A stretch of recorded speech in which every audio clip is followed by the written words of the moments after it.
ছাড়াই করা হয়। তো বেগুন দিয়ে বেগুনি না খেয়ে আরও যে সবজি সহজলভ্য আছে সেটা দিয়ে খেলেই হয়, আমরা তাই খাই। মিষ্টি কুমড়া দিয়েও খুব ভালো বেগুনি না বানায়, মিষ্টি কুমড়া দিয়েও বেগুনি বানানো যায়, সেভাবে আমরা করি, সেভাবে করা যায়।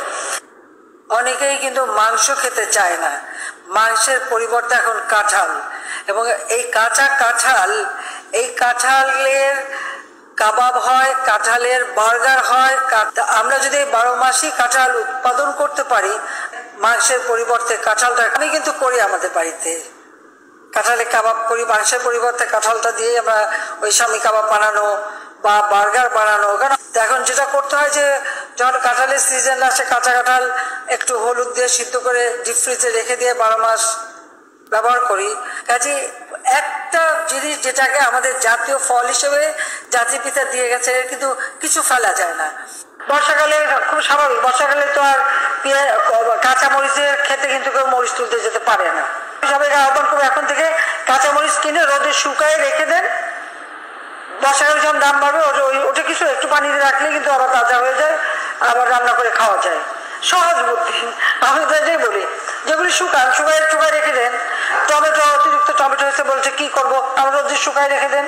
পেঁয়াজেরও তাই, যখন উৎপাদন বেড়েছে, আমরা কিন্তু পেঁয়াজ ছাড়াও রান্না করি। অনেক তরকারি আছে যা পেঁয়াজ ছাড়াই করা হয়। তো বেগুন দিয়ে বেগুনি, তোর ছেলে হয়েছে নাম কি? তা আমি বললাম नाम जॉय, इसका मतलब क्या है? तो हम लोग जॉय माने जॉय, जॉय माने विक्ट्री, जॉय माने आनंद, जॉय माने विक्ट्री। যখন বলছি জয় মানে ভিক্টরি, তখন ওর খুব মেজাজ খারাপ হয়ে গেল। ও ঘুরে যখন চলে যাওয়ার সময় বলতেছে और एक नमरूद पैदा हुआ। তো ছেলে হয়েছে নাম কি? তা আমি বললাম नाम जॉय, इसका मतलब क्या है?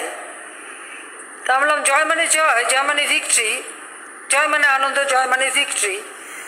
যখন বলছি জয় মানে ভিক্টরি, তখন ওর খুব মেজাজ খারাপ হয়ে গেল। ও ঘুরে যখন চলে যাওয়ার সময় বলতেছে और एक नमरूद पैदा हुआ।